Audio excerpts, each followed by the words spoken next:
نحمده ونصلي ونسلم على رسوله الكريم أما بعد فقد قال الله تبارك وتعالى في القرآن المجيد والفرقان الحميد أعوذ بالله من الشيطان الرجيم بسم الله الرحمن الرحيم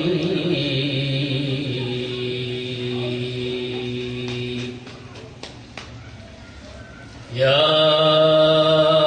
أيها الذين آمنوا اتقوا الله وكونوا مع الصادقين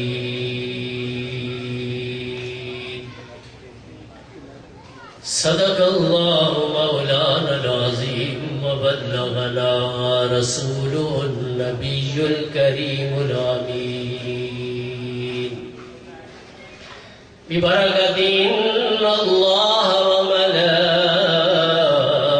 وملائكته يصلون على النبي يا أيها الذين آمنوا صلوا عليه وسلموا تسليما دروشي بوالنا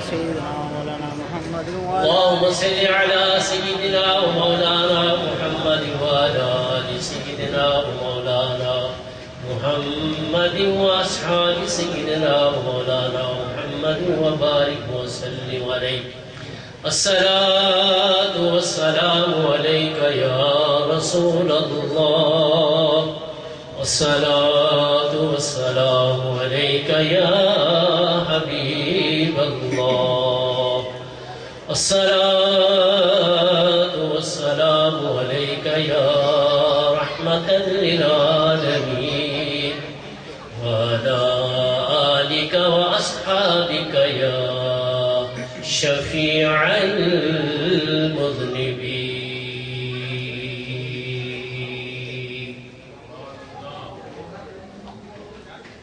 الله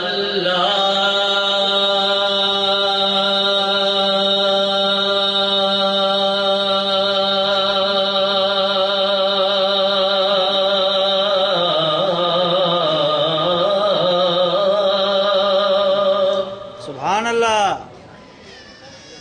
اللہ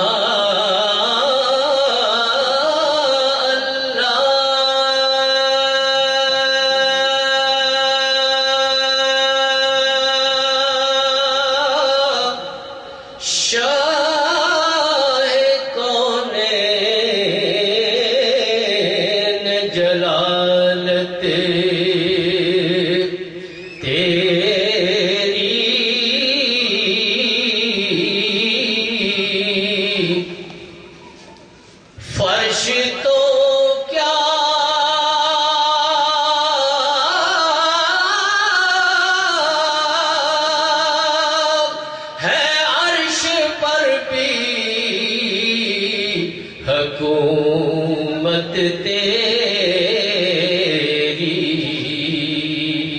سبحان اللہ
جلالہ والوں کو فضل و احسان ہے کہ اس نے ہماری زندگی میں ایک عظیم الشان روحانی نورانی وجدانی محفل میں آنے کی ہمیں توفیق عطا فرمائی۔ برادران طریقت، اللہ رب العالمین کا جب کسی بندے پر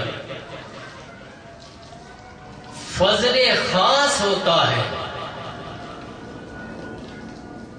فضل کبیر ہوتا ہے، تو اس کو اپنے پیاروں کی محفل میں آنے کی توفیق عطا فرما دیتا ہے۔ سبحان اللہ۔ اور جو ہی بندہ یہ دل و دماغ میں طے کر لیتا ہے کہ میں نے فلاں جگہ پر اللہ اور اللہ کے رسول کی جو محفل ہے اس میں جانا ہے اور فقط اس کی رضا کے لیے جانا ہے، تو جو ہی بندہ ارادہ کرتا ہے نیک محفل میں آنے کے لیے، یہ نیکیوں والا فرشتہ نیکیاں لکھنا شروع کر دیتا ہے۔ تھوڑا زور سے کہتے ہیں، تھوڑے آگے آ جائے تاکہ پیچھے والوں کو اثر ہو جائے۔ حضرت صاحب آپ بھی آگے آ سکتے۔ تو عزیزان گرامی قدر، آپ خود نہیں آئے، آپ کو کسی نے بھیجا ہے، اور جب تک آپ اس عرفانی اور نورانی محفل میں موجود رہیں گے، آپ کا لمحہ پہ لمحہ کرامن کاتبین جو دو فرشتے ہیں، ایک دائیں طرف والا ہے ایک بائیں طرف والا ہے، دائیں طرف والا نیکیاں لکھتا ہے، آپ کا ریکارڈ بالکل نوٹ ہو رہا ہے۔ اور یہی لمحات جب میدان حشر میں اعمال نامہ کھلے گا، ہمارے کرتوت سامنے ہوں گے، تو ایک ہمارا اعلیٰ کردار یہ وہاں پیش ہو جائے۔ سبحان اللہ۔ جس جگہ پر ابھی لوگوں نے 21 دسمبر کو رات جاگ جا کر گزاری، یہود و نصارہ کے مکر و فریب کے اوپر ماننے والوں، اپنے نبی کی تعلیمات کو چھوڑنے والوں، جو ہمارے قرآن، اللہ کے قرآن نے اور ہمارے نبی نے فرمایا ہے، اس طرح متوجہ ہوا کرو۔ اگر ایک رات جاگ کر بندہ اس لیے گزارتا ہے کہ نہ معلوم کل زندگی ملے یا نہ ملے، وہ لمحہ اس کی یاد میں بسر ہو جائے، تو کیا ہم اس کے علاوہ زندگی میں نہیں دیکھتے کہ نہ معلوم کس لمحہ اجل آ جائے، اسرائیل راستے میں پکڑ کر ہمیں یہاں دنیا سے غائب کر دے؟ کیا سرحد کے اندر جو بشیر بلور ہیں، کیا ان کو ہر لمحہ پتہ نہیں تھا کہ دشمن میرے ساتھ ہیں؟ لیکن 2 حملے پہلے ہوئے، بچ گئے، ان کی زندگی باقی تھی، اور جب تیسرا حملہ ہوا تو اسرائیل نے موقع نہیں دیا۔ بولیے نا، آپ یا ہم کو سرٹیفکیٹ تو لے کے نہیں آئے، پتہ نہیں کس وقت قیامت آ جائے۔ جو مر جائے گا اس کے لیے قیامت ہی ہے نا بابا۔ جب نیکی کا ایک حکایت ہے کہ ایک آدمی مر گیا، قبرستان میں اس کی جب قبر کھودنے لگے تو ایک جو پہلے سے قبر موجود تھی، اس میں سے جب پردہ ہٹ گیا تو اندر کیا دیکھتے ہیں کہ ایک نورانی چہرے والے سفید لباس میں ملبوس رب کا قرآن پڑھ رہے ہیں۔ سبحان اللہ۔ یہ میرا ایک کان تھوڑا بہ رہا ہے، تھوڑا زور سے کہتے ہیں سبحان اللہ۔ اس کی پاکی بیان کرو جس نے یہ شان عطا فرمائی انسانیت کو۔ اس نے جب قبر والے نے دیکھا تو انہوں نے فرمایا کیا قیامت آ گئی اور قرآن کی وہ تلاوت فرما رہے ہیں؟ انہوں نے کہا نہیں، قیامت نہیں آئی۔ جب انہوں نے دیکھا کہ اندر بندہ اور پتہ نہیں کب سے اس دنیا سے پردہ کر کے بیٹھا ہوا تر و تازہ ہے، تازہ لباس ہے، اور رب کا قرآن پڑھ رہا ہے، انہوں نے جب کہا سبحان اللہ، اس بزرگ نے کہا کہ میں تقریباً 1000 سال پہلے یہاں آیا ہوں، میری موت واقع ہو گئی، اور قرآن مجید پڑھنے کے ساتھ میرا اتنا شغف تھا کہ میری یہ خواہش تھی کہ میں یہاں بھی اس کی تلاوت کرتا جاؤں، قبر میں بھی اس کی تلاوت اللہ مجھے نصیب فرمائے۔ سبحان اللہ۔ نیت دیکھیں، ارادہ دیکھیں، وہ رب ہے قبر میں بھی اپنے قرآن کی حفاظت دے کے بندے کی بھی حفاظت فرما رہا ہے۔ سبحان اللہ۔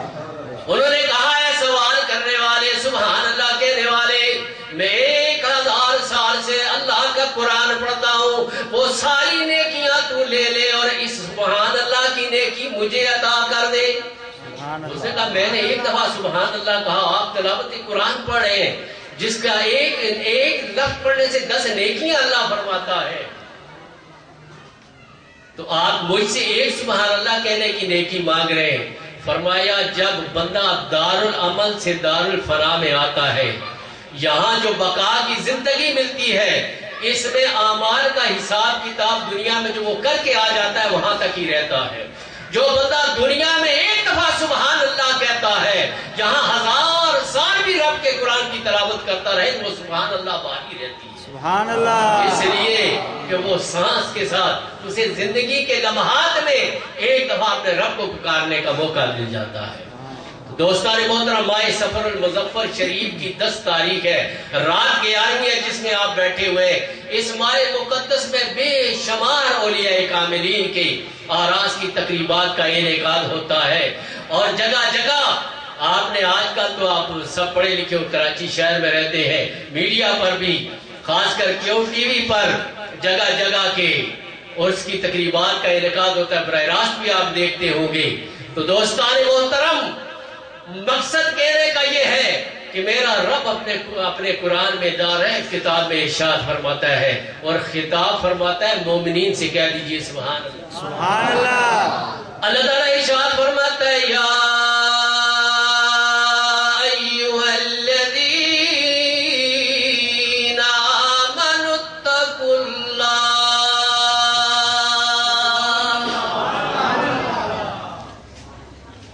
اتنا عظیم الشان خطاب اللہ رب العالمین اپنے بندوں سے فرماتا ہے، اے ایمان والو، جب بھی کہیں لفظ ندا یا اللہ کریم اپنے قرآن میں جب ارشاد فرماتا ہے تو پتہ یہ چلتا ہے کہ میرا اللہ کسی کام کے کرنے کا حکم صادر کرنے والا ہے۔ یہاں کیا حکم صادر فرما رہا ہے؟ جو رب کے قرآن کو مانتا ہے کہہ دے سبحان اللہ۔ سبحان اللہ۔ اللہ کا قرآن سچا ہے، جیسے میرے آقا پہ نازل ہوا ایسے ہی 1400 سال سے ہے اور تا قیامت ایسے ہی رہے گا۔ اس میں زبر زیر شد مد تشدید کسی چیز کی تبدیلی نہیں ہو سکتی، کیونکہ اِنَّا نَحْنُ نَزَّلْنَا الذِّكْرَ وَإِنَّا لَهُ لَحَافِظُونَ۔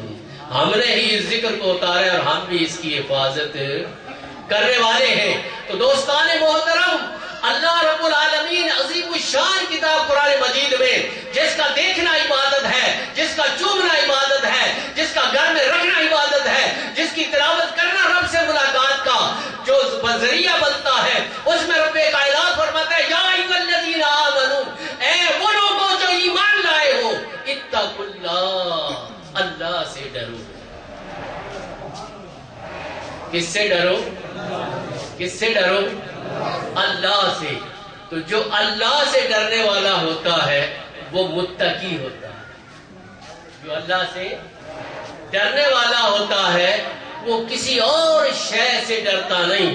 اور آپ نے بعض اولیاء کرام کے مزارات پر دیکھا ہوگا کہ آج بھی سنتے ہیں، پہلے بھی آپ نے سنا ہوگا کہ شیر حاضری کے لیے سر خم تسلیم کرتے ہیں۔ سبحان اللہ۔ جو شیر چیڑ پھاڑ کر رکھ دینے والا ہے، بڑے بڑے جانوروں کو ایک لمحہ میں اس دنیا سے غائب کر دیتا ہے۔ جب بندہ اس سے ڈرتا ہے تو شیر بھی اس کی حفاظت پہ مامور ہو جاتا ہے۔ اتقوا اللہ، اللہ سے ڈرو۔ جب تم اللہ سے ڈرنے والے بن جاؤ گے، متقی و پرہیزگار ہو جاؤ گے، پھر کیا کرو؟ وَكُونُوا مَعَ الصَّادِقِينَ، پھر میرے سچے بندوں کے ساتھ ہو جاؤ۔ سبحان اللہ۔ اس سے پتہ لگا، اللہ کے قرآن سے ہمیں پتہ لگا کہ ایمان والوں کو رب خطاب کرتا ہے، جو اس کی مخلوق ہے، یا ایھا الناس نہیں کہا، یا ایھا الذین آمنوا کہا۔ اس سے پتہ لگا کہ ایمان والا وہی ہوتا ہے جو اس سے ڈرتا ہے۔ اب آئیے، کیا ہم اللہ سے ڈرتے ہیں؟ جب اذان ہوتی ہے تو کیا ہم ادھر متوجہ ہوتے ہیں؟ کیا ہم اللہ سے ڈرتے ہیں؟ 5 ٹائم نماز پڑھتے ہیں؟ کیا ہم اللہ سے ڈرتے ہیں؟ وضو صحیح کرتے ہیں؟ کیا ہم اللہ سے ڈرتے ہیں؟ غسل کے فرائض پتہ ہے؟ کیا ہم اللہ سے ڈرتے ہیں کہ ہم جو ثنا پڑھتے ہیں، جو سورہ فاتحہ پڑھتے ہیں، جو اور صورتیں پڑھتے ہیں، ہم یہ کہتے ہیں کہ ہم اللہ سے کیا کر رہے ہیں، کیا کہہ رہے ہیں؟ کوئی فکر و فاقہ نہیں. بڑوں نے جیسے پڑھا چھوٹوں نے بھی پڑھ لیا، سجدے کیے اور بس نمازی ہو گیا. جب کیسا بھی بندہ ہو، دیکھا دیکھی نماز پڑھتا ہے، ایسے رکوع ہوتا ہے، ایسے سجدہ ہوتا ہے، ایسے تکبیر تحریمہ ہوتا ہے، مگر اسے یہ پتہ نہیں ہوتا کہ میں جب اللہ اکبر کہہ کے اپنے خالی ہاتھوں کو اس کے کعبے کی طرف متوجہ کرتا ہوں تو میں یہ کہتا ہوں مولا میں آیا بھی خالی تھا، اب بھی خالی ہوں، مگر تیرا دربار اتنا ہے کوئی لمحہ وہاں خالی ہوتا ہی نہیں. اس نیت سے کبھی ہم نے نماز پڑھی ہے. یہ جنہوں نے رب کے ساتھ تعلق جوڑ کے اس سے ڈرے ہیں، اس کی مخلوق سے پیار کیا ہے، وہ آج بھی زیر زمین ساری ہماری حرکات و سکنات کو دیکھ رہے ہیں. یہ ہمارا ایمان ہے. کیوں کہ جو شہید ہے وہ زندہ ہے، اس کو رزق بھی ملتا ہے، مگر ہمیں اس کی زندگی کا شعور کا پتہ نہیں ہے. اور جب بندہ کہتا ہے، اللہ کہتا ہے یا ایھا الذین آمنوا اتقوا اللہ، اے ایمان والو اللہ سے ڈرو، وکونوا مع الصادقین. تو جو اللہ سے ڈرنے والے ہوتے ہیں وہ سچے بھی ہوتے ہیں اور تقوی والے بھی. حضور غوث اعظم رضی اللہ تعالی عنہ، پیران پیر روشن ضمیر السید الگیلانی البغدادی رضی اللہ تعالی عنہ، طالب علمی کے دور میں کئی دن تک بھوکے اور پیاسے رہتے تھے. جب آپ نے بغداد میں درس نظامیہ میں داخلہ لیا، آپ کے ساتھ 2 آپ کے اور ساتھی، بڑے واقعہ بس میں اسی پہ ختم کروں گا. 3 ساتھی تھے مدرسے میں پڑھنے والے. انہوں نے کسی نے بتایا کہ فلاں جگہ پر، جیسے آپ کو پتہ لگے کہ محمود آباد میں ایک اللہ والے ہیں اور ان کے پاس جانا چاہیے، اسی طرح کسی نے ان 3 بچوں کو کہا کہ فلاں بستی میں ایک غوث ہیں، بڑے اللہ والے ہیں، بڑے برگزیدہ ہیں، اور جو دعا کرتے ہیں اللہ قبول فرماتا ہے، مستجاب الدعوات ہیں. اب ان میں 3 ساتھی ہیں، توجہ فرمائیے گا. جو کچھ بھی ملتا ہے ادب سے ملتا ہے. ماں باپ کا ادب کرو گے، پیر و مرشد کا ادب کرو گے، بزرگوں کا ادب کرو گے، اپنے نبی سے ادب بھی کرو گے، پیار ہی پیار کرو گے تو رب راضی ہو جائے گا. سبحان اللہ.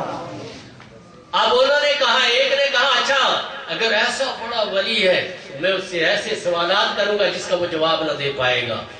دوسرے دوست نے کہا اچھا چلو میں اس کے محفل میں بیٹھ کے دیکھوں گا کہ اس کے اندر کیا کیا خوبیاں ہیں. اور حضور غوث پاک نے فرمایا ہم ان کی خوبیاں خامیاں دیکھنے نہیں، ہم تو یہ دیکھیں گے کہ ان کی نظر میں محبت ہے یا نہیں ہے. سبحان اللہ. ہم امتحان لینے کے لیے نہیں آئیں گے کہ وہ کیسے چلتے ہیں، کیسے پھرتے ہیں، کیا کھاتے ہیں، خود کیا کرتے ہیں، باقی کیا کرتے ہیں. ہم تو یہ دیکھیں گے کہ ان کی بارگاہ میں پہنچنے سے دل کی دھڑکن کا تعلق اس سے جڑتا ہے کہ نہیں. سبحان اللہ. کہہ دو سبحان اللہ. ایسے غوث اعظم نہیں بنے. 40 سال سب اس پر اتفاق کرتے ہیں کہ 40 سال تک نماز عشاء کے وضو سے آپ نے نماز فجر کو تکبیر تحریمہ کے ساتھ پڑھا. سبحان اللہ. آج ملا 2-4 نمازیں پڑھ لے، شلوار اوپر ہے، پڑھے، اس بار گوری اٹھائی ہوئی ہے اور بس مومن ہے، وقت کا غوث ہے. دوستان محترم، ان درجوں پہ پہنچنے کے لیے بڑے مجاہد و بڑی ریاضات کرنی پڑتی ہیں.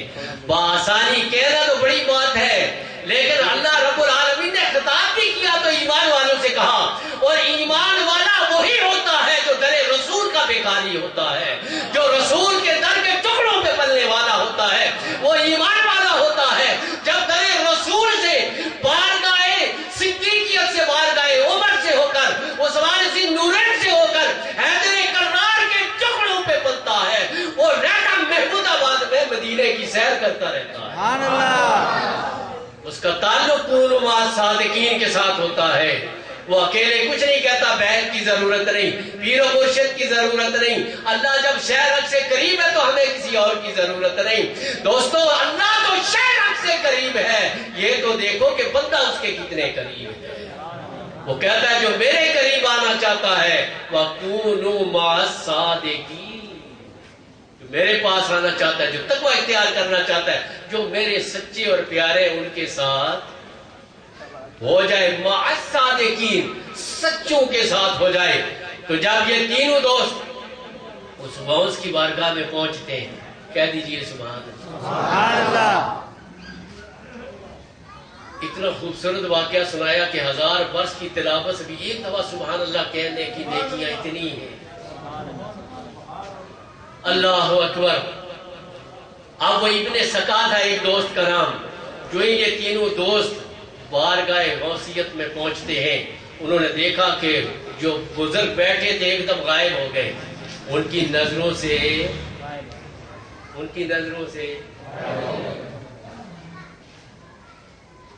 اب جو ہی وہ قریب آئے تو پھر وہ واپس آ گئے۔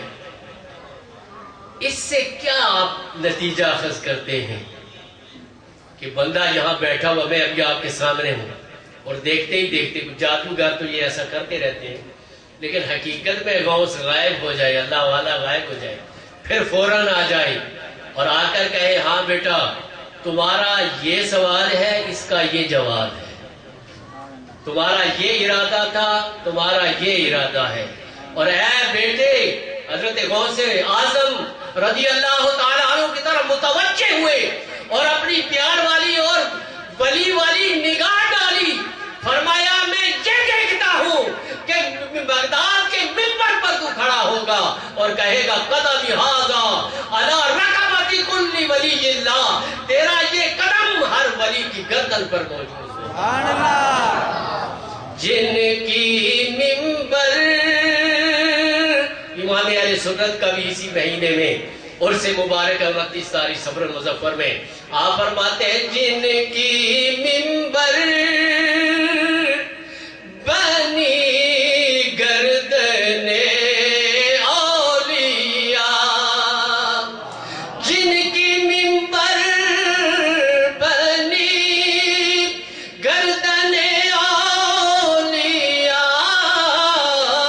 جن کی منبر بنی گردن اولیاء، اس قدم کی کرامت پہ لاکھوں سلام۔ تو وقت نے دیکھا، اب آپ کے ذہن میں ایک ایسا سوال ہوگا کہ وہ آئے، تینوں کے سوال بھی وہ بزرگ جانتے تھے، دینوں کی بات ہم تو یہ کہتے ہیں نبی کو اپنا پتہ نہیں، نبی کو اپنی اولاد کا پتہ نہیں، نعوذ باللہ من ذالک۔ ایک ذہن یہ ہے جس میں بھوسا ہی بھوسا ہے، اور ایک ذہن یہ ہے کہ جب اتق اللہ کی منزل پہ بندہ پہنچ جاتا ہے تو اس کے پاس سے کوئی شے غائب ہو سکتی۔ وہ بندہ جو اتق اللہ کی منزل پہ پہنچے ہو، حضور غوث پاک فرماتے ہیں کہ جس طرح آپ اپنی ہتھیلی پر اگر کوئی رائی کا دانہ رکھتے، چھوٹا سا رائی کا دانہ ہوتا ہے، چھوٹے سے چھوٹا، اپنی ہتھیلی پہ رکھ کر آپ اس کو دیکھ سکتے ہیں۔ جو آنکھوں والا، یہ نہیں آپ بولیں جی اندھا کیسے دیکھے گا، جو آنکھوں والا ہے، اور ایسے لوگ بھی ہیں، ایسے بزرگ بھی ہیں جو اتق اللہ کی منزل پر ہیں، متفق علیہ کتابوں میں دکھا سکتا ہوں، جو آنکھیں بند کرتے تھے تو نیچے دیکھتے تھے تو تحت الثری نظر آتا تھا، آنکھیں بند کر کے اوپر دیکھتے تھے تو عرش اولی نظر آتا تھا۔ سبحان اللہ۔